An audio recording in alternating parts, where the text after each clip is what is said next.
Wake up New Orleans. Yeah, look, I tell you, 504-582-9422. Happy Tuesday, everybody. I wonder whose voice this is. I'm not even going to introduce myself. I'm going to introduce my guest, Dr. Andrea, Professor Burroughs, man, one of the smartest, sharpest. I ain't going to say that other stuff on air, but yes, indeed. But if she'd have been my professor, I wouldn't have missed a day of class. Doc, how you doing? I'm good. Good morning, everyone. How you been? I've been great. I don't have any complaints. How about you? Man, if I was any better, I'd be you. And it's hard for people to be that, right?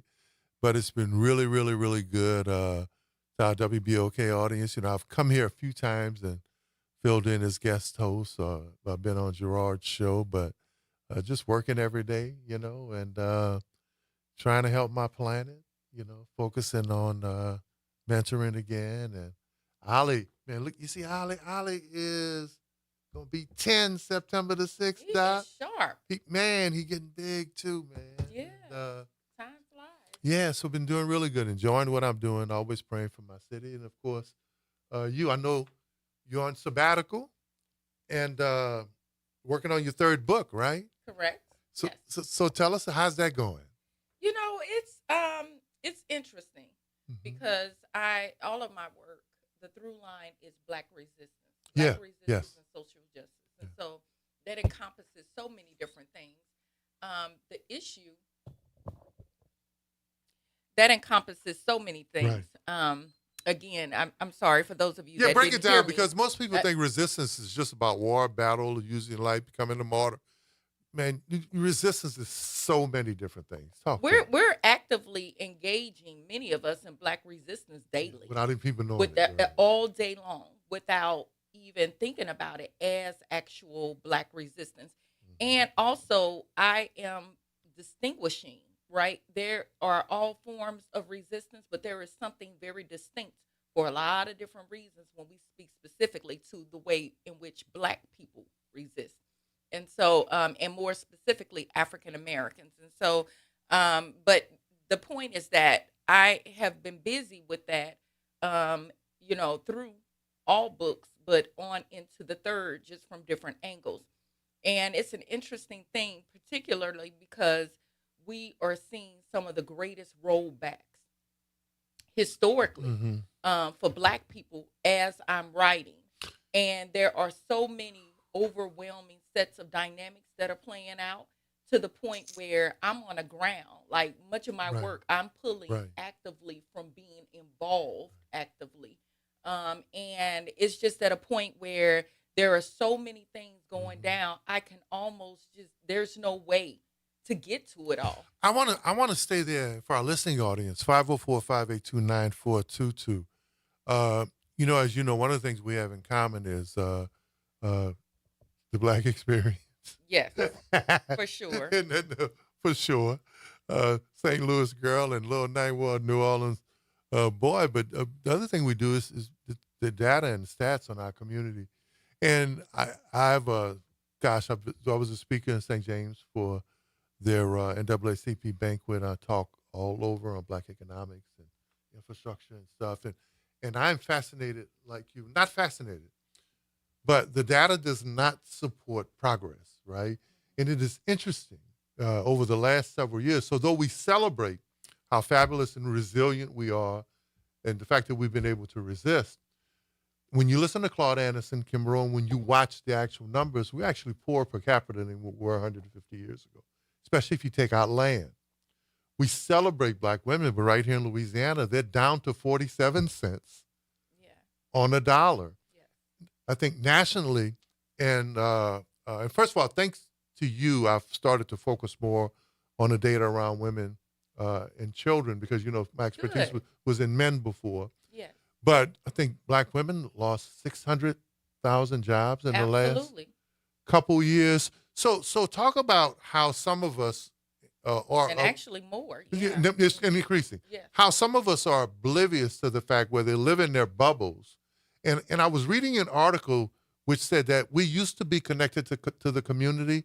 Individual success was touted and celebrated, but we were not so far separated that we didn't feel it when our brothers or sisters weren't successful. Talk about that issue and more of the findings that you're finding. Well, I think just in general, one of the things that I'm very careful to not Hmm. say is that somehow we don't, and I'm not suggesting you're implying it, but I do want to be clear that we do still take care of each other. Oh yeah, yeah, yeah. I think that a lot of times, we in our community, the Black community, particularly the poor neighborhoods, You have to. that we live in. I think sometimes it feels like, or it seems to be, that we're not checking for one another. When the truth of the matter is that we do. One of my books, the second book, in fact, You Can't Stop the Revolution, I Yeah. talk about community disorder and social ties. Mhm. And the social ties component is the component where I am talking It's a about check-in. individual check-ins, Check-in. but then also organizational check-ins. Like we still operate and Right. have ways in which we engage as a village, so to speak. The problem is that people are so exhausted, right? Like it's always all hands on deck. That's the issue. Yeah, yeah. And First of all, I want you to take your social scientist mind, therapist, and all of that stuff, and counselor. I want you to stay there because I've heard people say, in many cases, some of the fatigue we're seeing, yes, some of the disassociation is people are tired. absolutely. Battle fatigue is Uh, real. right. I am dealing, now this is a confession, y'all. Mhm. I am dealing with battle Breaking fatigue. news right here on WBOK, You know 504 what? 582 Yes. 9422. Yes, but it, like, real talk. Right. Battle fatigue is real Mhm. in our community. And so when we say or think about battle fatigue, we're thinking about like the exhaustion of having to do, battles or engage in various forms of trauma and all Mhm. kinds of things that are directly tied to race, Blackness specifically. Right. We live in an anti-Black climate. Mhm. That's just the reality of it. And so there are all sorts of ways in which we find ourselves being physically, mentally, emotionally targeted. We deal with the impact of that directly and indirectly. I talk about vicarious experiences. Mhm. Vicarious experiences in our community are the experiences where we may not necessarily face an assault of some way, physical, emotional, mental, or otherwise, directly or firsthand. But the fact that we're watching it, right? We're witnessing. We're second parties Subconscious to it. subliminal? Well, the fact, TV, for example, we watch all these police shootings. The fact that we're watching all of these reports and we are fully aware of Nolan Wells and all Yeah. these different Two things, all beef what patties, we special see, sauce, lettuce, cheese, pickles, onions on the sesame seed bun. you I'll know never what? forget it. It's all the stuff that's playing Mhm. out in the neighborhood that we hear about. So it's the things that we see, the things that we hear, that we ultimately we internalize. So we're witnesses. And first of all, thank you for the conversation. Look, Carl Manning joined in. Important conversation. How often do you get one of the experts on Black resistance and justice, and one of the top social scientists, really in this country right now, Dr. Broyles? So how do we move beyond? Because like you, this is what I have learned. Right, Sure. shaming our people into voting and participating Does that not don't work. that does not work anymore. That's correct. And when you talk to them, in many cases, they're like, they're like, Oliver, you're a politician. Ain't nothing you did benefited me. The ones who look like me don't benefit me. They really feel unaffected by anything that happens within the system until it really gets to them, right? And Yes. until something happens more personal and closer to them. How do we move beyond that? Because I don't see I see us in that malaise that you're talking about right now, Sure. and I can't wait until your book comes out. But how do we begin to move beyond it? Well, for one thing, it's about overcoming distrust, which is a really difficult thing when we have for centuries now Hmm. been essentially neglected. Not just neglected, but exploited, routinely exploited, pandered to, and neglected. So pandering is such a huge thing. People Expound. don't know. So there are components, right, of the ways in which we experience apathy. We are already estranged in a lot of different ways from the government, to no fault of our own. There are Let's start reports there. coming out now that show the history of the Democratic Party pandering to black folk. And Everybody panders to black and folks. and actually using black women today as their frontline soldiers, even when the data surrounding black women and black families is getting worse.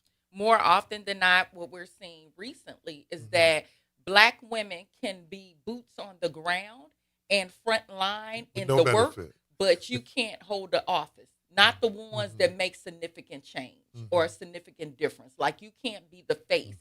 Mhm. And so while we do have black women that hold all sorts of Mhm. legislative positions, at the state and federal level, the reality of it is that still, like some key positions, to move into or maneuver into, then warrants attack. So how There's do how so misogynoir, so so or so misogynoir, so the trust I piece would say. is real. And you know what I've been through politically in my life, growing up watching. First of all, I've had nothing but black heroes. I've had white heroes. I've had people in my who've had an interest in me. But the distrust in our community seems to be at an all-time high, even amongst us. Yes, because word is bond. Like that's, I mean, that's I learned it. That's street, What you right? talking about Like with that's it? from the street. What you talking about Word with it? is bond. So when you say something, Uh-huh. like say what you mean and mean what you say, and people are time and time again Mm. being talked at, down to, not with, in the neighborhoods, that are, unraveling or suffering the most day to day. And then even still, when promises are made, they're not always upheld. They're not always kept. Like, I mean, so people there again, there are so many layers, we just don't even have time. One factor is certainly education. Right. So we've got distrust happening, centuries worth of distrust happening. We've got education or deliberately miseducating. And some of us are involved in that misinformation and disinformation process also. And so people Or some don't, of us are on the point. meaning when I say some of us, meaning Yeah. black folks, Yeah. we Yeah. are Yeah. Let's also be specific. regurgitating and recycling wrong That's information. their job. And then also, even with that, people just are struggling and trying to fight through and So, figure out how to make it from 1 hour to the next. And the last thing people want is somebody in their face who right. may not have those same experiences and who may be Right. talking down to them Mhm. or what they believe or perceive to be lying to them. Who represents a system that they feel is actually part of the Yes, you president. part of the problem. Right. It's Right. sometimes how people feel. So we've got a lot to overcome. Right. It's not that it can't be, Okay. but it's a fight.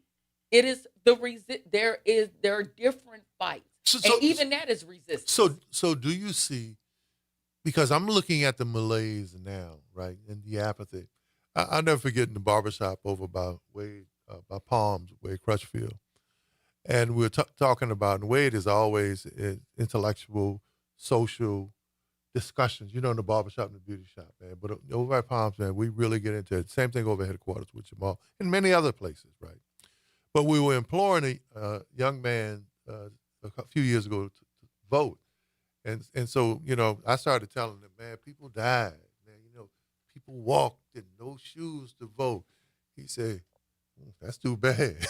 he said, he Mm. said, he said, that's too bad. He said, man, I take care of my family. He said, and all that stuff you talking about, I hate that people had to go through that, but I take care of my family. Yeah, it's very. I mean, people again are struggling and fighting to get through hour by hour.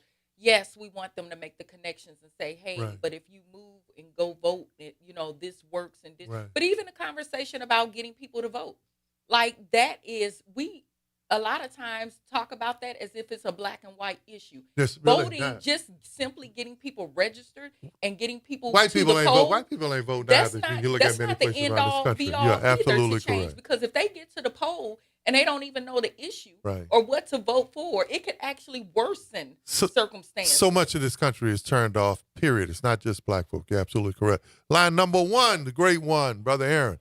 You're on with Dr. Brawls and the guy filling in for Will Sutton. Talk to me, great Grand one. Rise. How y'all doing this Good morning? We're doing morning. good, great one. Yeah, you're right. First off, shouts out to the Fatherhood Round Table as Always. well as the Hippie Noon Gun Club.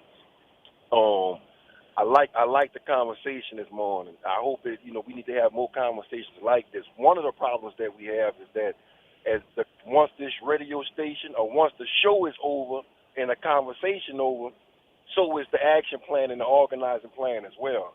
That's one of the first things we got to get over with. Mm-hmm. The next thing, if something is affecting Oliver, we need to look at it as if it's affecting us, and vice versa. Great So, point. what I mean is, if it's affecting Oliver, it's going to affect me. If Mm-hmm. it's affecting me, it's going to affect Oliver. Too many of us in our community, we have been trained, just like the two Sesame Seeds bun. We have been trained to think that that's their problems and not our Mm-hmm. problems. Even when it comes to the artificial borders of Orleans Parish and Jefferson Parish, a lot of people who stay in Jefferson Parish think that they are exempt from what's going on in Orleans Parish, as if what's going on with the school system, as we refer to as the slaughter charter school system, is not going to cross over to Jefferson Parish and do the same thing. And that's exactly what's going on right now Absolutely. in select schools like Artlos Academy. Yeah. So we have to, make sure that we are, training our community. So, So Aaron, this let me ask let me education let has to me be a ask must. you a Go ahead. question. And Dr. Brothers and I have talked about this before in the past, especially when around the presidential race when we were looking at the data with Kamala Harris, and we had our conversations Right. about that. Yeah. Uh, young black men specifically, I hated the fact that people chastised black men during the last presidential race when 90% of them voted for Kamala Harris. But a lot of them didn't vote at all. You have, in your work as a mentor and out in the community, what will it take to get black men more engaged, not just in their community social responsibility, but their civic responsibility? How do we ignite that piece for black men? First of all, black men, us as black men, me speaking as a black man, we need to see more of us inside these seats of power. Too many times the face be the seats of. I'm gonna give you an example on what I'm saying. Now, as a black man, I voted for Kamala Harris. Mm-hmm. Now, what got on my nerve? How are you going to tell me that you have a plan for me as a black man when you don't even go home to a black man? I look at things like that. There is no way you can. And I know people are going to get mad and stuff like that, but No, keep if keep I it smoke 100, crack, man, because that's the only way we can I understand what gotcha. different people are dealing with. It's a must. If I smoke crack and I'm coming to you, Oliver, and you telling me, oh man, you shouldn't smoke crack, but you never smoked crack before. Mm-hmm. So you is not in. Don't get me wrong. I understand about your educational background, but we all know that life. A lot of us learn things based off of experience. I don't care what the book teaches us or the teacher teaches us.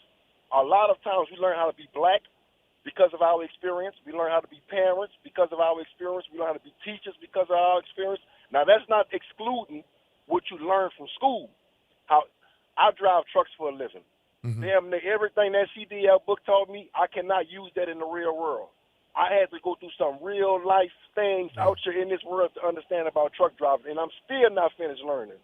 So all I'm saying is this: when it comes to our political arenas and getting our people back engaged, we need to see more of us, and I'm talking about the real us, not the people who they paint to make look like us, Gotcha. the real us to be in these seats of power, and then Wow. you're going to see our people coming back over there. Thank you, man. Thank So you so much.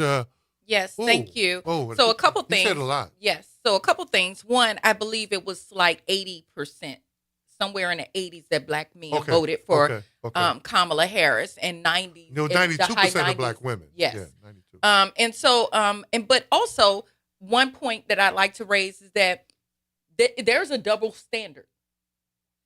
So Kamala Harris, and and respectfully, while she may not go home to a black man, she is the daughter of a black man, albeit Jamaican or what have you, still a black man, someone of the diaspora, right?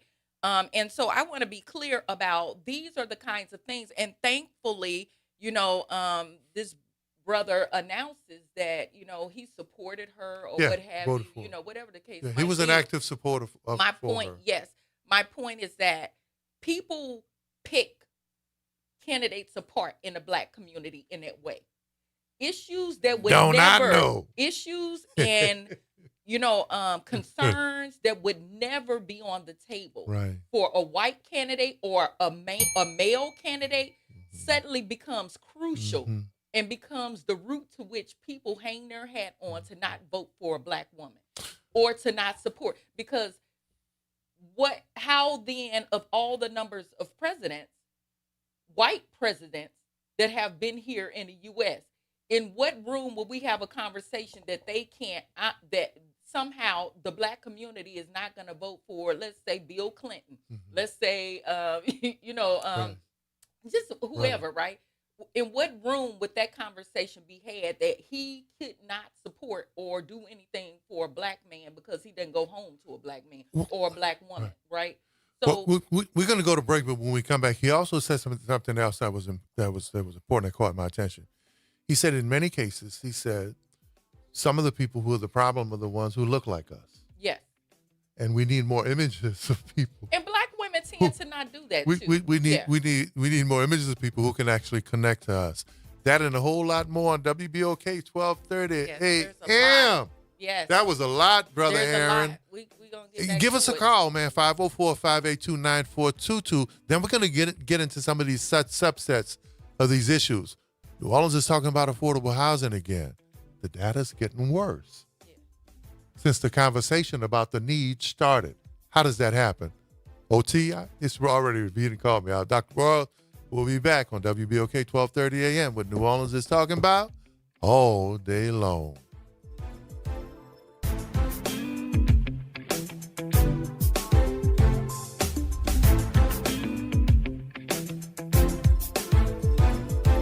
Good Tuesday morning. I'm Daryl Forges with WDSU News, and here's your headlines.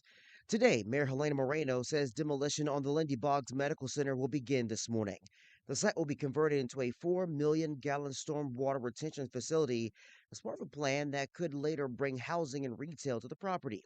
City leaders say the roughly $16 million payment to the developer covers both demolition and construction. Also today, leaders with the Sewerage and Water Board want to hear from you. A community conversation with District B residents will take place tonight. It's happening at the Calvary Tabernacle CME Church from 6 to 9 p.m. It's the first community meeting since the New Orleans City Council gained oversight of the utility. Also this morning, jury selection continues in the next phase of the Stage Rex trial, with Sean Alfredish and Leon Parker facing charges related to the 2020 murder of federal witness Cornelius Garrison in the Stage Rex investigation. Garrison was called a slammer, someone who would pack a sedan full of people and then intentionally crash into 18-wheelers. They would use local lawyers to file false insurance claims and collect millions. The trial is expected to last 2 to 3 weeks. And 2 men waking up behind bars after a police chase in an hours-long SWAT search in Treme Monday afternoon. Investigators say this all started when state police tried to pull over a car that had been reported stolen. The driver sped off, leading police on a chase before crashing into an apartment building. The driver and another man then tried to run, but were quickly caught.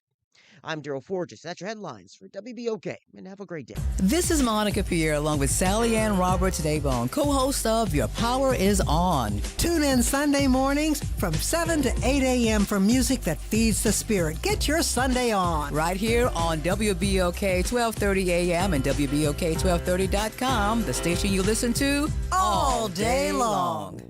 We are the rhythm of the streets. The flavor in every dish. The story in every song. We are New Orleans Tourism and Cultural Foundation. We help artists build the future of New Orleans. Because when the culture thrives, our people thrive. Every note, every brushstroke, every dish is a door opening new possibilities for those who carry our traditions forward. And when we open that door, the whole city moves forward. For New Orleans Tourism and Cultural Foundation, culture is our open door. This summer, the place to be is downtown. From incredible restaurants and shopping to retail, wellness, and so much more. Enjoy special offers and discounts from participating downtown businesses all season long. Brought to you by the Downtown Development District. Whether it's after work, date night, or weekend fun, there's always something happening downtown. Plan your next outing at participating locations like Coppervine, Mother's, the Audubon Aquarium, and Riverwalk Outlets. Visit downtownnola.com. Summer starts here. WBOK is pleased to announce the reboot of Crosstown Conversations with host Gene Nathan. A heightened focus on cultural entertainment events and the creators who present them. The new time is now Saturday at noon. Tune into the stories of our exploding creative scene with Gene Nathan on Crosstown Conversations. You're still glowing, flirting, grooving. You've still got it.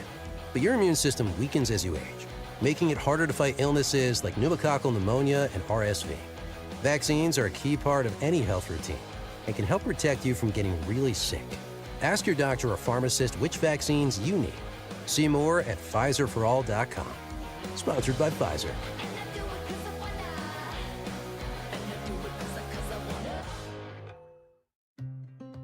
When I hit my 50s, I felt like things were slowing down. This is Sandra's Metamucil story. I started taking Metamucil for digestion, but had no idea it would impact so much more.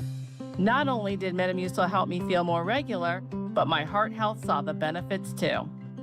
Metamucil, one simple routine, 4 health benefits. Digestive health starts here. Go to Metamucil.com for more details. I'm Angelica Harris, a proud New Orleans native and founder of Top Tutors for Us. In high school, I raised my ACT score from a 60 to a 32 and earned more than $1.5 million in scholarship offers. Now, our award-winning platform connects Black students with tutors who look like them from leading universities like Xavier and Tulane. Your child can achieve that same success. Visit TopTutorsForUs.com and follow Top Tutors for Us on social media. Built for our students by us. This is The Law in Your Legacy. I'm attorney Pete Hamilton. I'm attorney Ryan Hamilton. Losing a loved one is tough enough. Do you really want your family dealing with court battles and paperwork on top of it? Whether you choose a will or a trust, think ahead. Take care of your family. Let them focus on healing instead of headaches. This is not legal advice. That's just a tip brought to you by Liberty Bank and Trust. For more information, go to libertybank.net or contact us at 504-915-5016. A careless driver can change your life in an instant. Do you know what to do or who to call? If you've been injured in a motor vehicle accident and do not have an attorney, call Auto Accident Help Desk for a free consultation.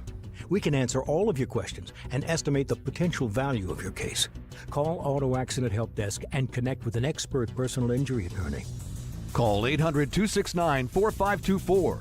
800-269-4524. Don't worry how to handle your medical bills, lost wages, and pain. We will get you the money you deserve. They got me way more than the insurance company offered. The consultation is free, and you do not pay any legal fees unless we win or settle your case. Make the smart call. If you've been injured in an auto accident, call Auto Accident Help Desk for a free legal consultation. Call 800-269-4524. 800-269-4524. 800-269-4524. This is your news update for WBOK from WDSU. For all your news and weather, watch WDSU News, New Orleans' leader in live, local, late-breaking news. Today at noon and 4 Partly p.m. cloudy and hot with highs reaching 91 to 96 degrees, feeling like the low 100s. Scattered storms expected once again in the afternoon to evening. A little less than yesterday, but still expect some areas with frequent lightning. Not everyone sees rain, but it should end by the evening. Lows tonight, 75 to 79 degrees. Slight chance for showers Wednesday with highs reaching 90 to 96. From the WDSU First Warning Weather Center, I'm Raven Rishaw. Good morning, wake up. The Good Morning Show. Good morning. On WBOK.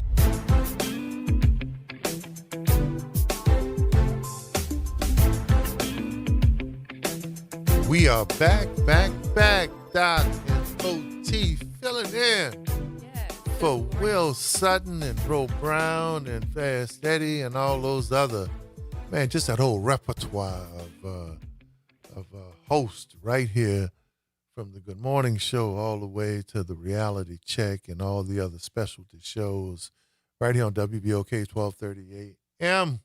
Our station. That's it. Like I think this is the only black-owned radio outlet, maybe in the state. I think I know definitely in New Orleans, owned anyway, because we know we don't own BET anymore. Right. As a matter of fact, some of Trump's biggest supporters actually own BET now. With all the black programming. Yes. Yeah, well, I guess you could call it that. A lot of us may not know that, though. Yeah, I guess Still you could call it that. So, Doc, we were talking about voter apathy. How do you move beyond it? Aaron gave us so much to talk about. But the apathy, especially that you described, and right there, so there's different types, like you said, different types of resistance.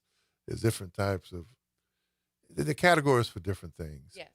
New Orleans right now is in the middle of still the word here, housing crisis. They say advocates say there's a crisis in New Orleans housing market. A 2025 study has shown that the city needs 55,000 new affordable units, and just last year, the study showed we needed 47,000.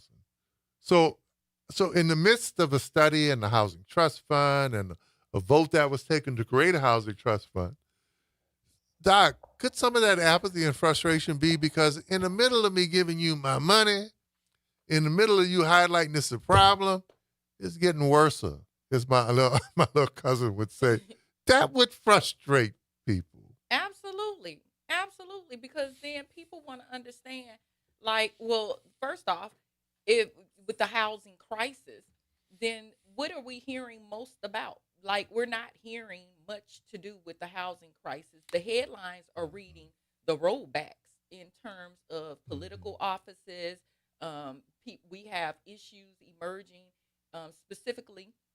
It's a national thing, but more specific to New Orleans, we have people's votes, people who did vote, them not necessarily being counted, or meaning that the candidates that are being elected are not being seated. Candidates are being unseated. Positions, you've got gerrymandering and all kinds of things. These are the things that people are. So one, we have, yes, let me back up just a little bit. So one, yes, we can have a conversation about apathy. People who are already dissuaded and, for different reasons to engage in the political process. Right. Okay, and then on top of that, now there's this added argument that, okay, even for you all that did vote, your votes don't necessarily count. Candidates are losing their position, despite the fact that the state or the city or the parish has overwhelmingly spoke for them.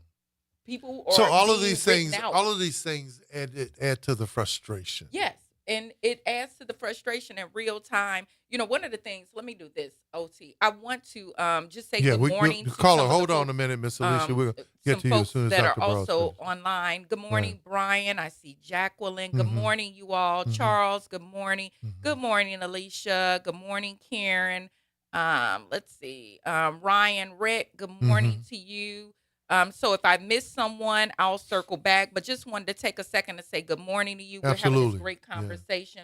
And I'm doing that in my personal capacity, by the way. But yeah, so go on. We it's just many layers, and we'll try to get to it all. So we're going to go to the lines, right? So this is a subset of the initial conversation. How do we begin to inspire more people for civic engagement?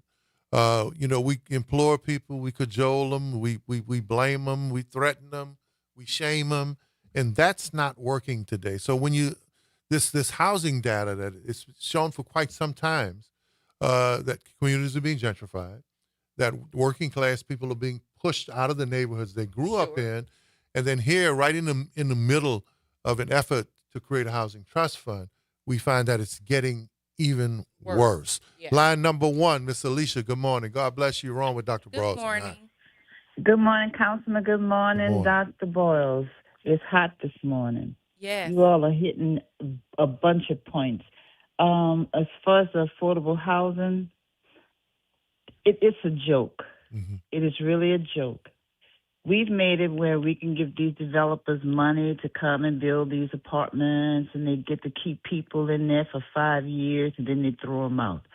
They're not even waiting 5 years, Councilman. What they're doing, good point.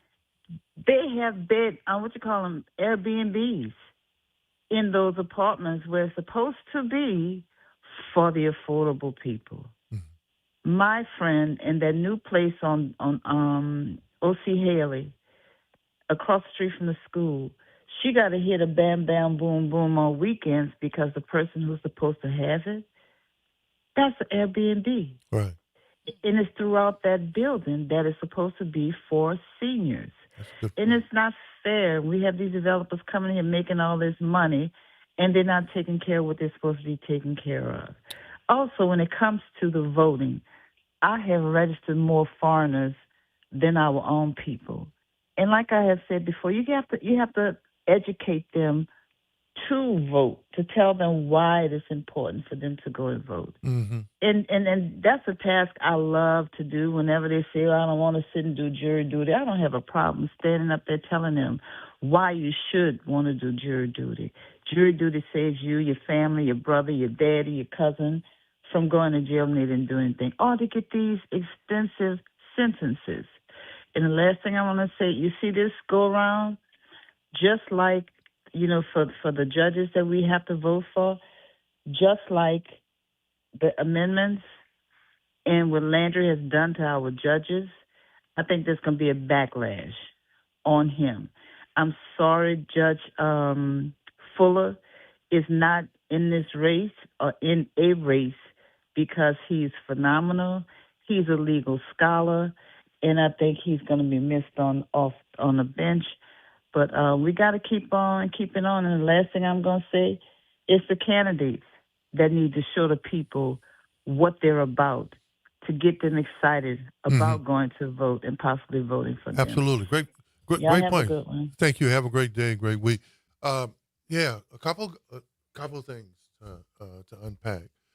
Developers have taken advantage of housing vouchers only to use it to gain prime property in prime locations. Sure. And then get rid of those vouchers and turn it into market rate apartments. We've seen that happen throughout inner cities all over the country. Sure. So they take advantage of federal funds to fill a need, and then they go get the money, and the folk have to move. Yes, but it's allowable, right? So then that begs the question. They couldn't do it if they weren't allowed to. Absolutely. And so that's community disorder.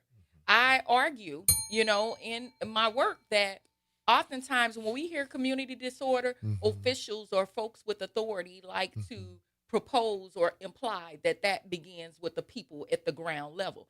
No, I argue actually community disorder trickles down from the federal government.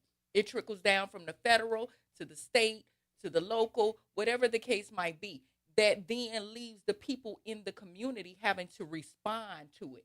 And more often than not, having to respond to these things in unconventional ways. Then all of a sudden, when they respond unconventionally, right, then that's when it becomes a violation, of law or ordinance or those kinds of things. But the reality of it is that people are provoked. These are issues, right, that folks are looking at and are experiencing in real time. Why? How is it? And I, as a person that do global work, and thank you, Alicia, also for calling in with those points, because they're all good. Like, how do we think about even from a global angle? We are a first world country. So how can we not all the money? These are the things people, they may not be able to articulate perhaps in a way that some of us do, but the reality of it is we got a lot of money that's in that is happening, transacting overseas all day, every day. How is it as a first world country we can't make adequate provisions for our people to have housing? 504-582-9422. That's disorder. No, I would say no doubt about it. So let's go there. And then you talked about enforcement. I think Ms. Alicia made the point about illegal opportunities that actually affect people who want to do affordable housing. How we let certain developers and property owners get away with stuff, that impacts it too. So then the role of the federal government, then the role of the local government, especially when you talk about housing, if they're not good at enforcement, if they're not good at people who bait and switch, right? Or people are dealing with people who change the rules, then they're also complicit? Well, there are consequences. We know who tend to face them versus who do not. And more often than not, folks with money and the wherewithal and all these different political inroads and things like that are least likely to face consequences. They're likelier to engage in violations of all sorts and then not face anything as a response to it. And then sometimes we got to wonder, people are wondering, like, who's in each other's pockets? So who are behind the scene? Like, I mean, there's just so many different connections, but at the end of the day, we might get in the weeds for it. But the people in the community, the folks who are unhoused, the folks who are threatening or in position to be unhoused, at the end of the day, they're reeling. And we want to then be in their faces saying, hey, you need to go vote. And folks are trying to figure out, where do they go when this stuff gets tossed to the lawn? So it's not just enough to have the conversation about the need for affordable housing and allow it to get worse while you're having the conversation after you approve the Housing Trust Fund. And so it was mentioned, Mr. Leach, with developers and yourself also, in terms of how complicit they can be, how complicit the government can be if it's not doing its job for enforcement. I think they're celebrating the Old Mercy Boggs Hospital being demolished today, but those are some of the wealthiest developers in the state, and I think the city just gave them $13 million. There's so much money, right? So the people at minimum know that. So the wealthiest people are getting money for their project, but then in communities where there's a major disparity, where there's the need, how do you subsidize? How does the owners of the Four Seasons and the owners of some of the richest people actually get that much money for their project, but we see other small and local developers struggling? A lot of times, what I have understood from the people in the community is that it's oftentimes out of sight, out of mind. Mm-hmm. Folks don't necessarily go to the block until, this is how people have reportedly said this to me, we don't see folks until they need something. And then when we see them, it might be a one-off, like a drive-by kind of visit. It's not real engagement. Hold on a second. A drive-by type of visit. So wait. You saying politicians and agency leaders do drive-bys? Drive-by visits. Go ahead on that. And folks want real I'm going to use that one. Yeah. Don't do a drive-by on us. Come see us. Visit. Come work with us. Actually, yes. Boots on the ground, right? Like roll up sleeves. I'm not saying everybody. That's a new one. I'm gonna adopt that one. But people, that's how people communicate it. Like, it's a drive-by visit. You don't spend real time here, and then they get the pontificating, right? And so folks are just exhausted in that.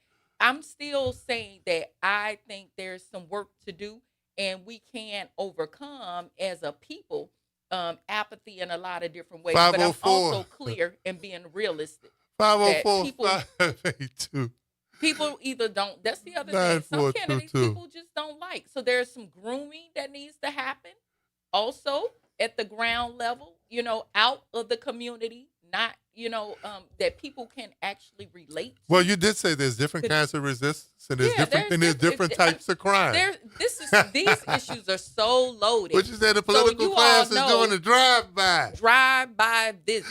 Let's go to Reverend Calhoun. Reverend Calhoun, Dr. Brown said, tired of politicians and business folk and social people doing drive-bys. Reverend Calhoun, you're on with OT and Dr. Brown.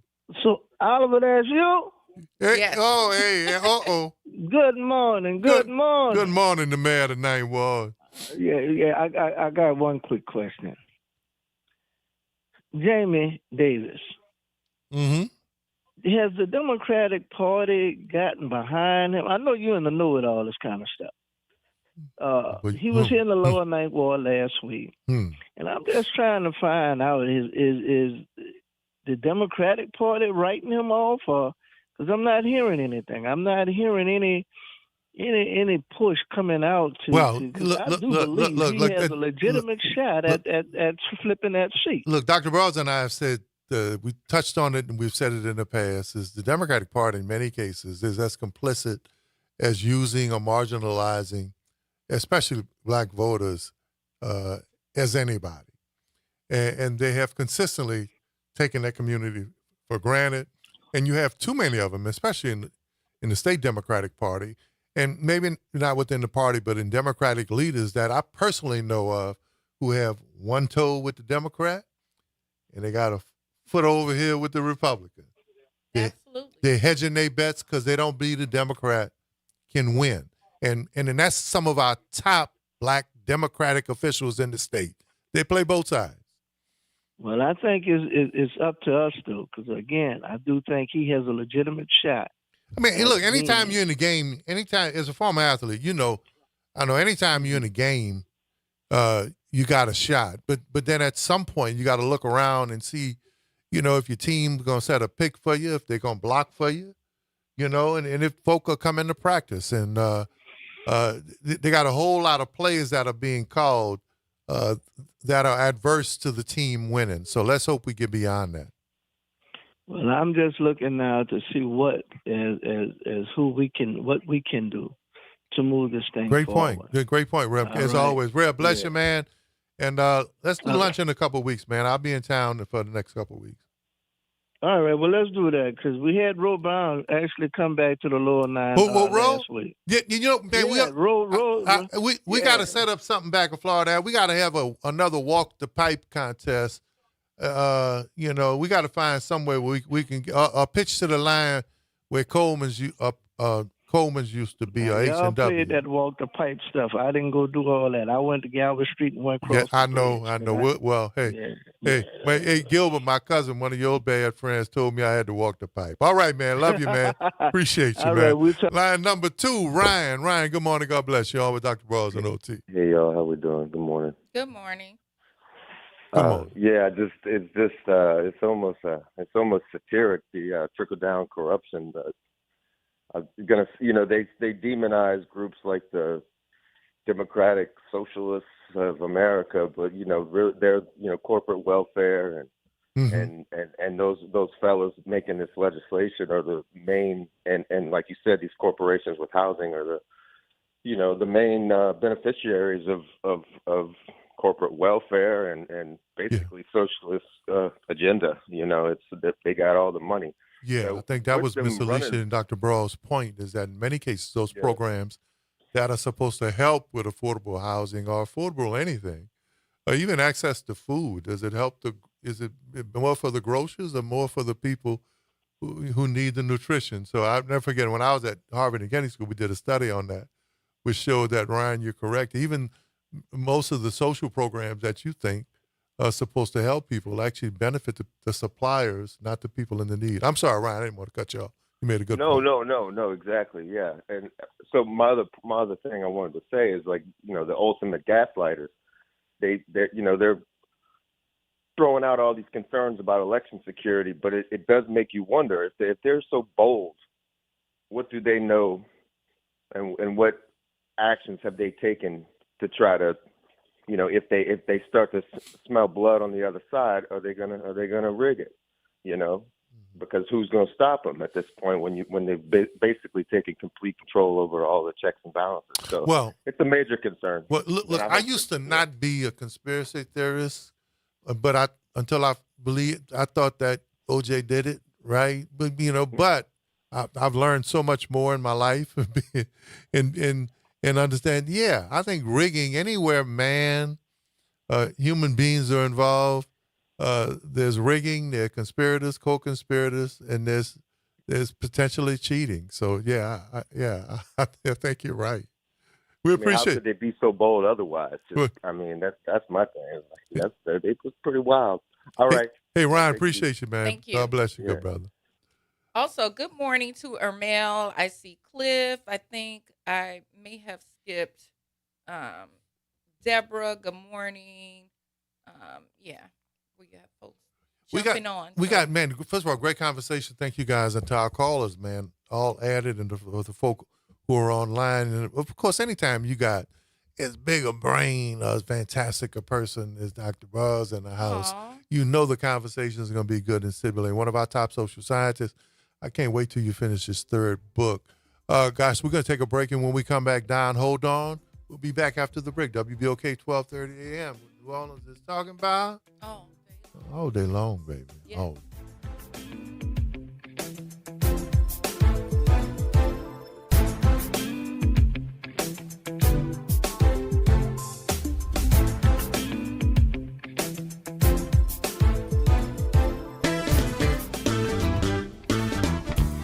I'm Leo Jackson, host of Sunday Gospel here every Sunday morning, 5 a.m. to 7 p.m. and 12 o'clock till 2 p.m. You don't want to miss this move of God. It happens only on WBOK. You listen to all day long. This summer, the place to be is downtown. From incredible restaurants and shopping to retail, wellness, and so much more. Enjoy special offers and discounts from participating downtown businesses all season long. Brought to you by the Downtown Development District. Whether it's after work, date night, or weekend fun, there's always something happening downtown. Plan your next outing at participating locations like Coppervine, Mother's, the Audubon Aquarium, and Riverwalk Outlets. Visit downtownnola.com. Summer starts here.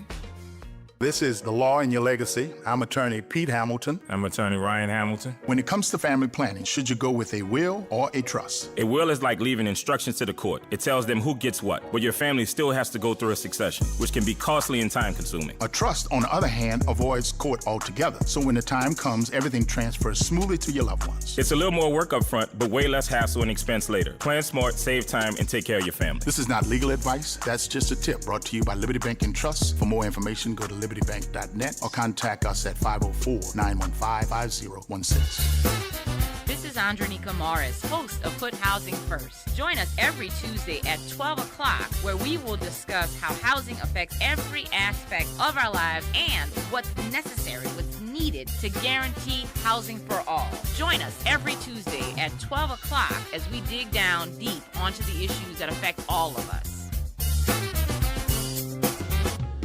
This invitation goes out to all of us unworthy sinners who's been saved by the grace of God, where you and I are only made worthy by the blood of the Lamb and our Lord and Savior, Jesus Christ. We're FIJTC, Faithers in Jesus the Christ. My name is Mr. Rocky.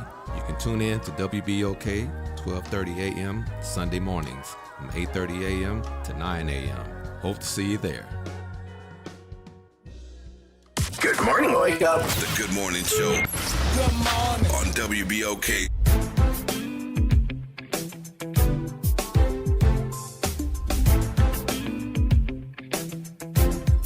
We are back, Dr. Brown. OT. Man, the early bird even came out to see what was happening in the studio. We're going to go to the lines. Man, he's an intellectual and eloquent. Gosh, how would I say? He can wax eloquently with anybody when you're talking about data and information. Don, all the way from Houston, man. You on with me and Doc. Talk to me, Papa. Good morning. Can you hear me? Good morning, Don. All right, good morning.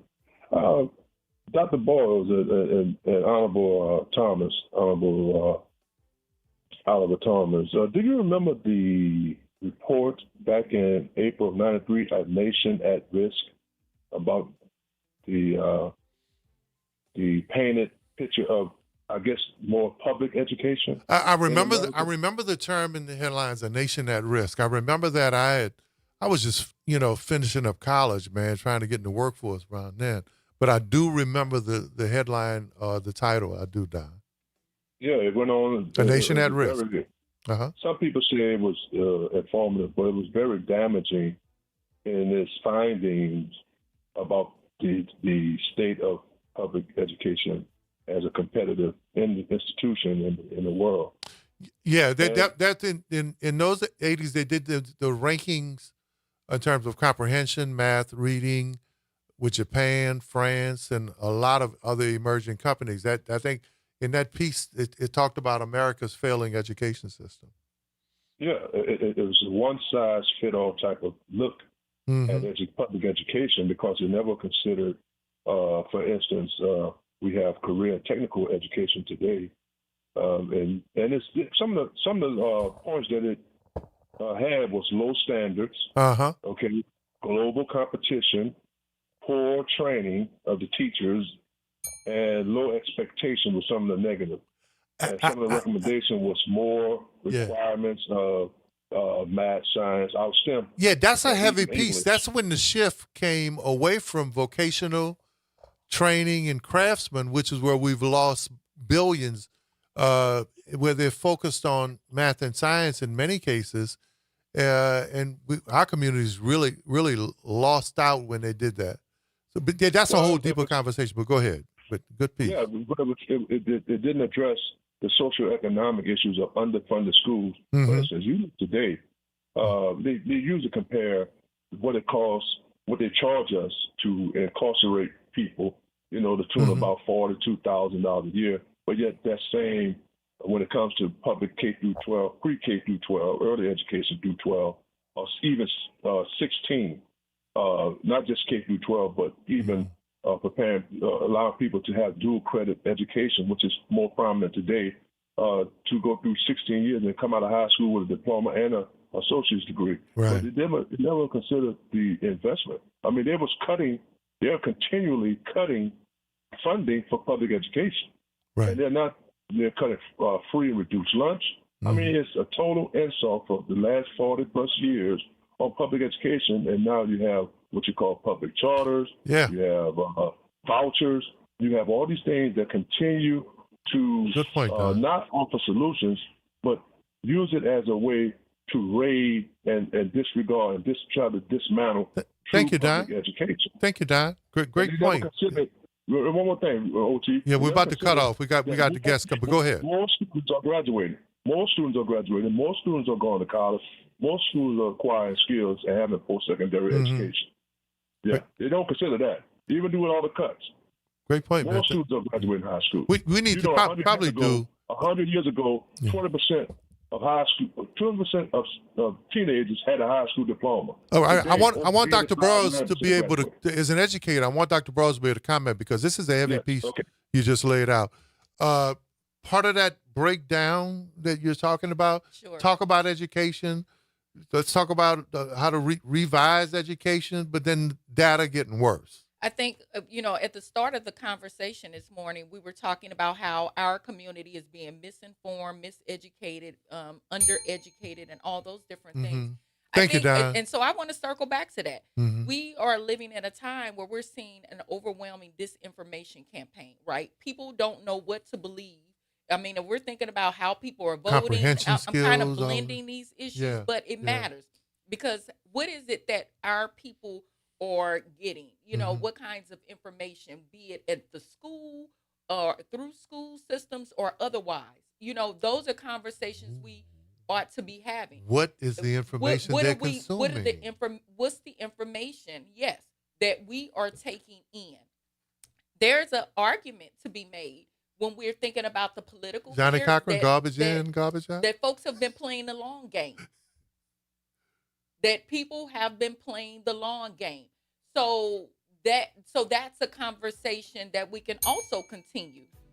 There's this argument that the long game has been surrounding the misinformation and the disinformation. And so we are living in an AI world. I mean, there's just so much when we talk about education I'm gonna try and to what we throw take that. in versus I'm what gonna we don't. try to throw that at Victor Sims, just in terms of social and behavioral and emotional conditioning, right? Because if someone else is playing the long game, we are right where they want us The school to be. system is not going to be separate of that. It is going to be a crucial component. Doc, you would like hit a grand slam right on a topic right we're about to segue.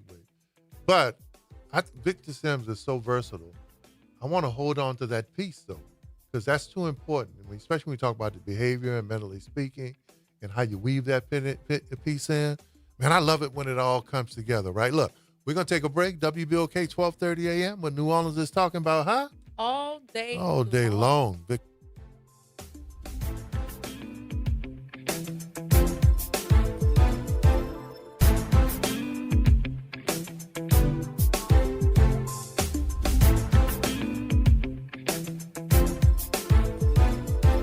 WBOK New Orleans, home of the Good Morning Show, 7 to 9 a.m. weekdays. I'm Bree Wood with BIN News Now. The mother of 12-year-old Jacob Freitas is calling for a new state law after her son was killed by a stray bullet in the Bronx. I want to be able to not only be at peace knowing that this man is going to go to jail for the rest of his life without parole, but also be rest assured that everyone else's child, the person who did it, faces the same exact thing. The proposed Jacobs Law would require a life sentence for anyone convicted of killing a child in New York. A suspect has been charged and has pleaded not guilty. And Alabama is set to carry out its first execution of the year on Thursday. A black man, Jeremy Williams, who pleaded guilty to the sexual assault and murder of a 5-year-old girl in 2021, requested the death penalty and is scheduled to be executed unless a court intervenes. Get BIN News now on demand 24/7 on the iHeartRadio app. Good morning, wake up. The Good Morning Show. Good morning. On WBOK.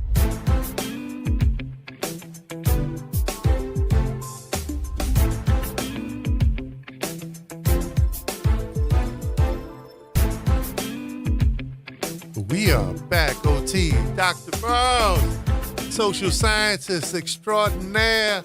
Man, so all our callers have been on point now. That's right. It's hot. You know, I tell people all the time, man, you know, look, my father used to always tell me, Victor Sims, be smart enough to know you don't know every damn thing. Mm-hmm. Right. Man, my brain is just an accumulation of everybody who has ever poured into it and sitting next to people like y'all. Man, Victor Sims. Yes, sir. Good morning to you, Papa. Good morning. Good morning. How you doing? Like my little I've been doing okay recently. Right. I have to say. You know, he look good, huh? Yes. I took one of my vacations for the first time. Decided to go to the Bahamas instead of going to the West Coast. Right. And that was interesting. That was very interesting. I love the Bahamas. You know, yeah, it was, man. Look, I love that water, but that was a different trip, different excursions than we usually take, and it was a much bigger boat. I wish I could go on vacation. Gigantic. You on sabbatical? I won't go on vacation. But You know what? I don't Yes, I am. I've worked hard and long enough. Thank goodness to have one. You earned that time, Doc? Yes, to do more work, to do some other work, all and you I really don't consider it work though, because it's on behalf and for and with the people. When you're doing something you enjoy, you never work Absolutely, a day in your and life. I absolutely love what I do. Yeah. I'm living my dream. Wonderful. Yes. So. So we were here to talk about the psychology of grief. Yeah. Right. And this is a topic we've dealt with before, especially around the holidays. Yeah. But as Dr. Burroughs says, there's different kinds of resistance. There's different kinds of crime. There's different kinds of grief. Yes, there is. So in the context of what we've talked about, and you've been watching and listening, there's some grieving out there. I do believe that we are. I do believe that we are as a nation, especially the area that we are in grief. I think the shattering of the concept that we are a nation of justice and fairness and honesty, that unfortunately those ideas, as wonderful as they are, have been pretty much shattered. You know, and we have people who like, why we talked earlier about individuals who don't vote. You know, they have lost the confidence in the fact that this matters. This is an important thing. That has been lost. And grief is also known as loss. And when we go through loss, we go through a series of emotions that go through that, and those emotions govern our behavior. First, there's denial. I can't believe this has happened. You know, and I not to harp too much on the individual. I think he gets way too much attention in a way. But when individuals in the White House now got elected, a lot of people in pure denial. How could such a person rise to such a level? You know, and from that we go into bargaining. What type of situation can we do to address and deal with this unspeakable thing that has transpired? From that, once that change has not happened, we can go into anger. And anger is because we just can't believe this and we don't know what to do about it. Well, when that doesn't address and change it, then we slide into depression. And that's some different kind of grief, right? That ain't just sad because your puppy died or your goldfish flipped over in the little aquarium or the bowl. in the morning.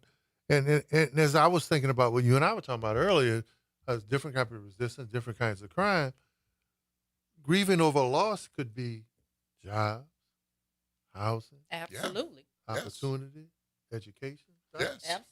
Absolutely. And depression is key.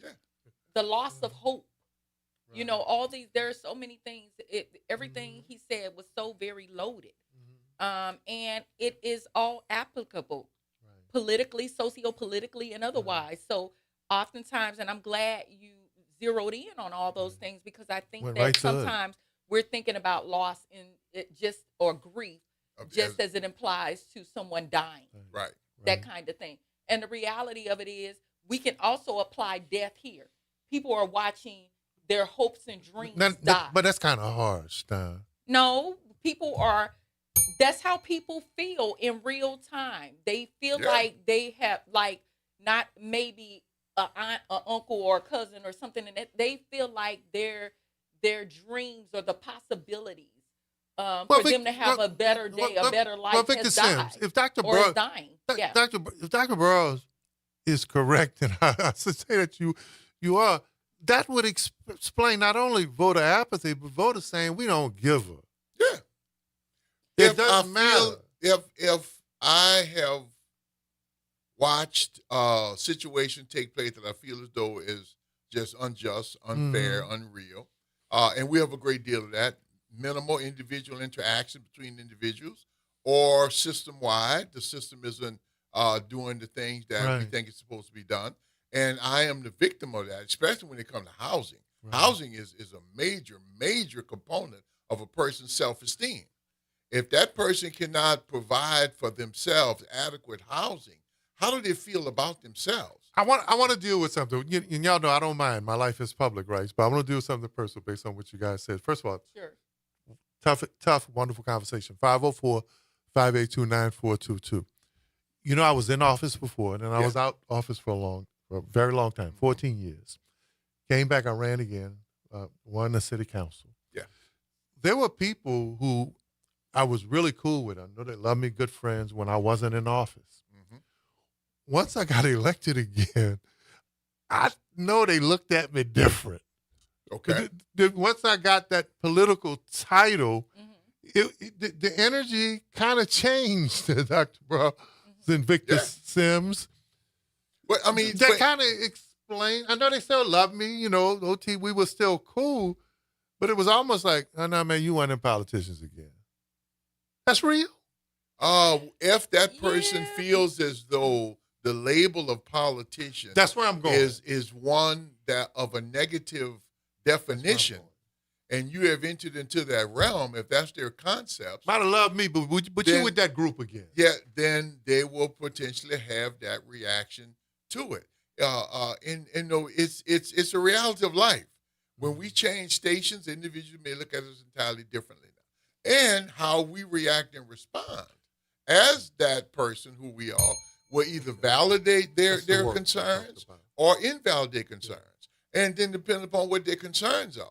If they have different ideas, thoughts, and ideas about the nature of their relationship with you, and they think that based upon our previous relationship, that gives me some type of insight, well, even though you're a politician, you still held a certain set of rules, certain abilities.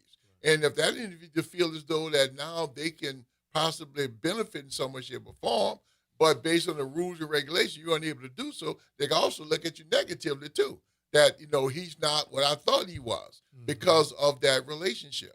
You know, it boils down a lot of times, just because of what I do for a living. I see 5 to 8 clients a day, where the individual have different concepts that they bring to the table.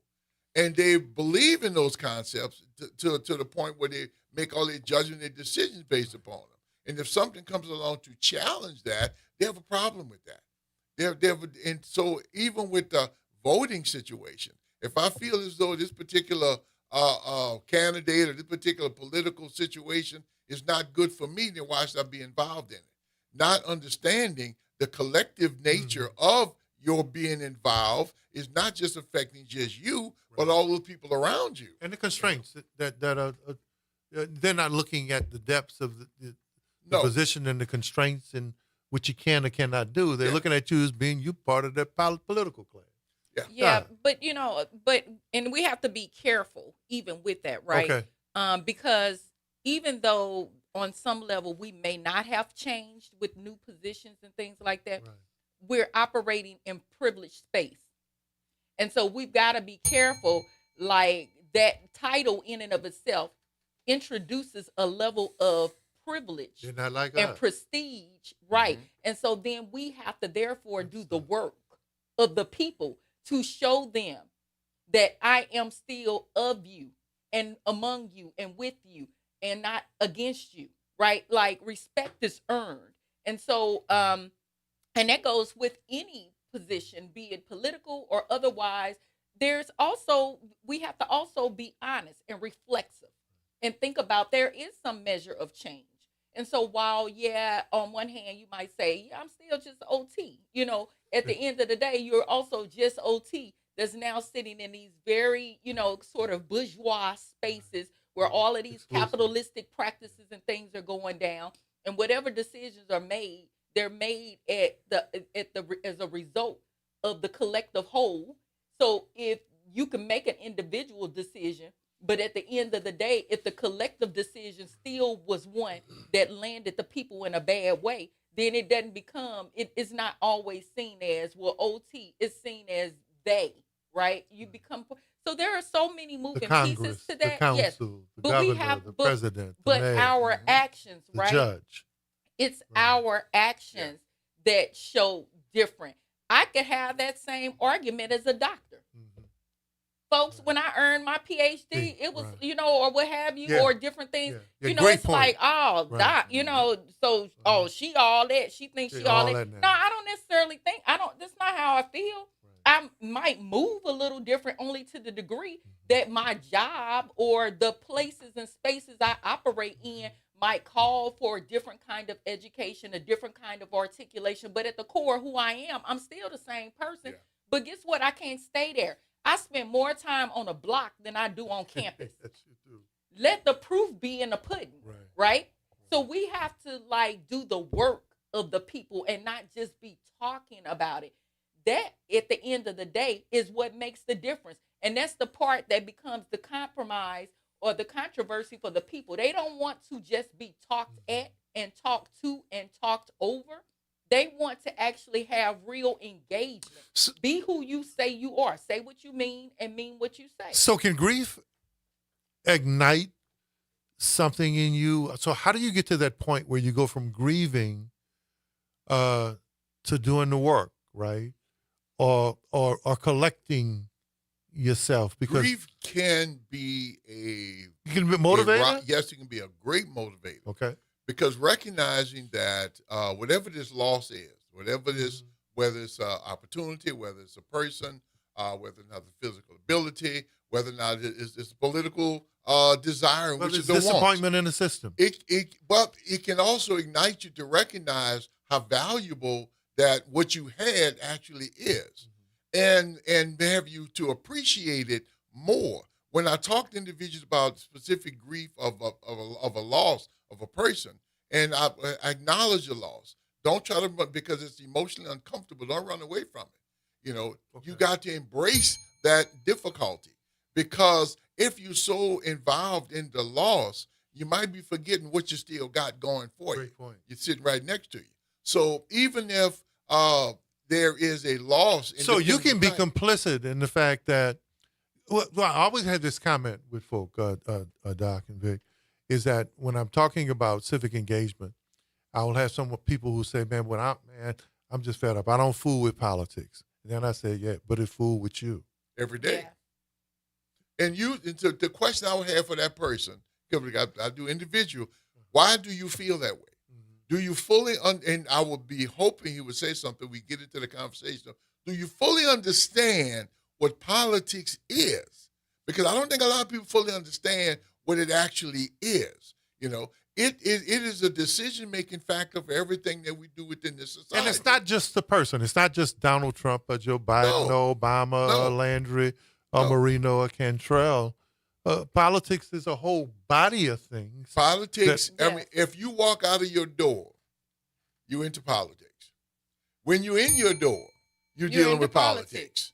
It's all the way around you.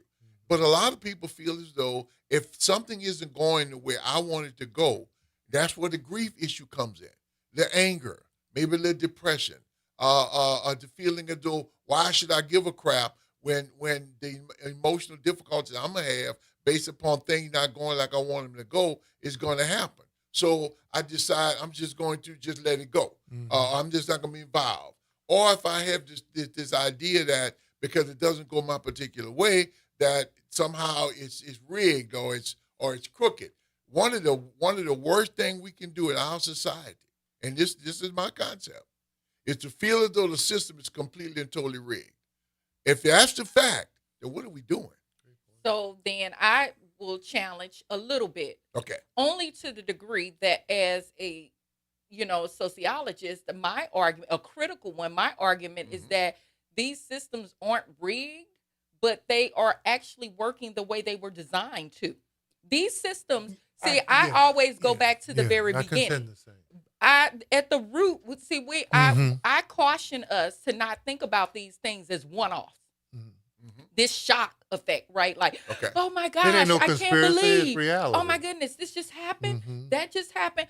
No, it's actually like not maybe new to a particular generation, but it's not new historically. No, these systems were never designed for Black people to even be free or know life beyond a plantation. Yeah, I true. want us to really process that. It had never been intended for us to ever see life beyond plantation life. When they were first developed, you're 100% correct. And these systems were never designed as by extension to cater or provide be some sense of advantage for any of us. Now, I know that might be, a pessimistic perspective, but it's a realistic one because now we want to, what we have had are advancements, right? But those advancements didn't just fall out the sky. Those advancements were long, hard, and fought for. That's right. And so that continues to be the case today. It doesn't matter whether we're thinking about this as in the 1800s or whether we're thinking about this in in the 2000s. The truth of the matter is that, yes, there's been some new amendments and things like that. I argue and tell people, I'll say this real quick. Okay. My point, and I want to say this, I teach and say, we can have a home, right? We can have a home or a different or a building or something like that. And after a certain number of years or decades, it ages, right? We know that it's old. It has aged. So folks might put new shingles on it. Somebody might put a new set of windows in it, new door. They may change the landscape and all those things. At the end of the day, that place can look fabulous after it's had this remodeling, right? But what didn't change about it? The foundation. That's the case with this country. So we might have some new amendments on the books. We can have a conversation about new elected officials and things like that. We can have a conversation about new proposals and ideas and policies and things like that. But at the end of the day, what doesn't change and what is not new is the foundation in which this nation was built on. And that foundation was built on the backs of enslaved African people. I 100% agree with you. But that doesn't mean we can't take advantage of it. We can fight for the advantages. The system was definitely not created for us. Because when you wrote the words of all people are created equal, but yet you go home and you got a bunch of people who you treat as slaves, then what happened to those words? But that doesn't mean we can't take advantage of it. And that's the part where we have the power to do. We can take advantage of it. And we have taken advantage of it. We need more advantages of it. So how does that happen? By people getting more involved. There's one system, and this is my concept, one system that is the system I hold responsible for doing it. Education. That is the system. Which is under attack. Which is under attack. And it's been under attack. Absolutely. It blew my mind when I found out in the state legislature, the two systems that can be budgets reduced automatically, education and healthcare. I think Ryan touched on that earlier in one of our callers. Sure. A couple of our callers. Those are the two that can be reduced at any point in time and have been gradually being reduced. You know, I'm going to say something now that might sound a little blasphemous. It is not locked in terms of the budgeting priorities. You're correct. No, it's not locked in. Louisiana, historically. It can be a change. The one thing that's dealing with our future. Now, I love the fact that we have school giveaways. Okay? I love the school giveaways. But please, no more backpacks. My son and my cousins got 20 backpacks each. Why do schools need giveaways? Schools should be able to take care of themselves. Based upon we put the importance in education. And the minimum there foundation. There should be nothing schools need that our society does not provide because they are creating the future society. Wow. I definitely want to hear Dr. Braw's take as an educator on that piece. 504-582-9422 right here on WBOK, 12:30 a.m. What New Orleans is talking about? All day long. All day long, baby.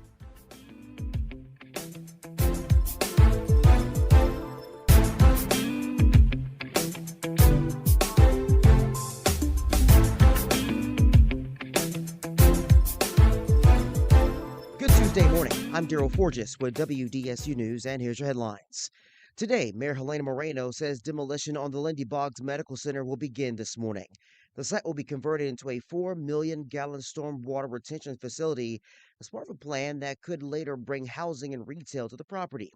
City leaders say the roughly $16 million payment to the developer covers both demolition and construction. Also today, leaders with the Sewerage and Water Board want to hear from you. A community conversation with District B residents will take place tonight.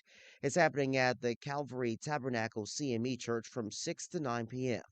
It's the first community meeting since the New Orleans City Council gained oversight of the utility.